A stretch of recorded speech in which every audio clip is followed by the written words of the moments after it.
Here we go, finishing up our discussion of theater style. As we have said, theater style is an important consideration for a play production. It is the way that the play production is presented and the effect that it renders on its audience. When interpreting the style for a play, a director considers how the playwright has treated what we refer to as the unities of time, place, and action. These three unities were outlined by our good friend Aristotle in his seminal work, Poetics. In Poetics, Aristotle speaks of the basic ingredients of good drama. He stated that drama should attempt to create on stage a unity of time, place, and action. In other words, the way that time, place, and action are treated on stage should reflect the way that they are treated in real life.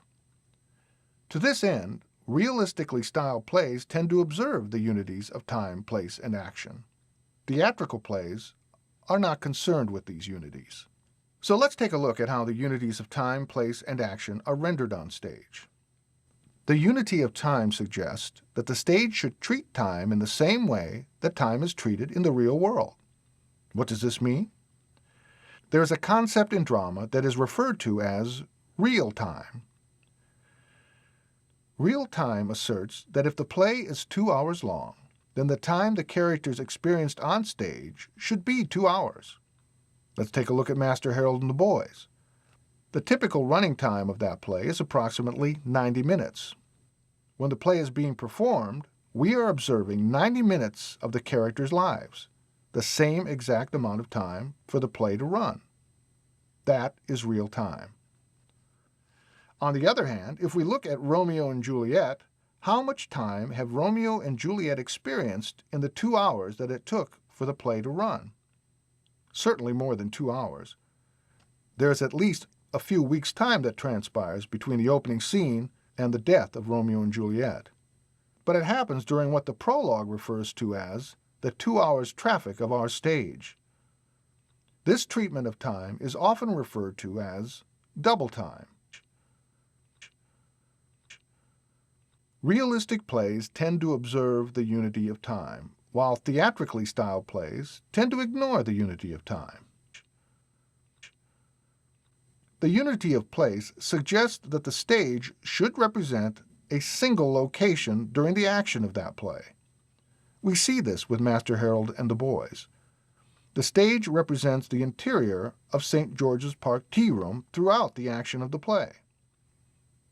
Conversely, when we consider how the stage is treated in Romeo and Juliet, we see that it represents many locations during the action of the play. It begins as a street in Verona, becomes the inside of the Capulet's house. It eventually becomes the Capulet garden outside Juliet's balcony. At one time during the action, the stage moves from Verona to Mantua, an entirely different city. Realistic plays tend to observe the unity of place. Theatrical plays tend to ignore this unity. The unity of action addresses the treatment of action on the stage. The unity of action asserts that the action on stage should be believable human action. Just like the action from the characters in Master Harold and the Boys, the action should be action that does not depart from action and behavior that we engage in everyday life. The theatrical style, as you've probably already guessed, ignores the unity of action. Action can be symbolic. For example, in the musical The Fantastics, night and day are represented by a character who turns a cardboard sun and moon around. The musical Peter Pan is theatrical in style as the characters are engaged in such actions as flying. For that matter, any musical, which involves characters breaking into song and dance by their very nature, ignore the unity of action and are theatrical in style. So let's summarize. Plays in the style of realism are representational in nature. That is to say that they present life in a form with which we are familiar. They attempt to create the illusion of reality by engaging the audience in a willful suspension of disbelief. One of the ways that they do this is by observing the fourth wall concept, where the character ignores the presence of the audience and creates the effect that the audience is eavesdropping on the action of the play.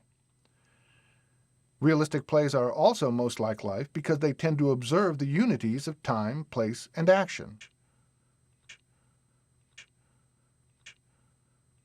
Plays done in the theatrical style are presentational in nature because they present action in a form that is not familiar to our everyday expectations.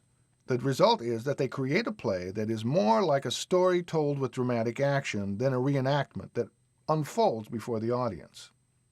Theatrical plays tend to ignore the fourth wall concept as well as the unities of time, place, and action. As with linear and episodic plots, few plays exhibit all of the qualities of either realism or theatricalism. Good plays tend to blend styles in a way that will aid the play production and create surprises for the audience as they observe the dramatic action. Well, that's theater style. Go to your final unit task for this section and complete. We'll move on to our next topic afterwards. See you then.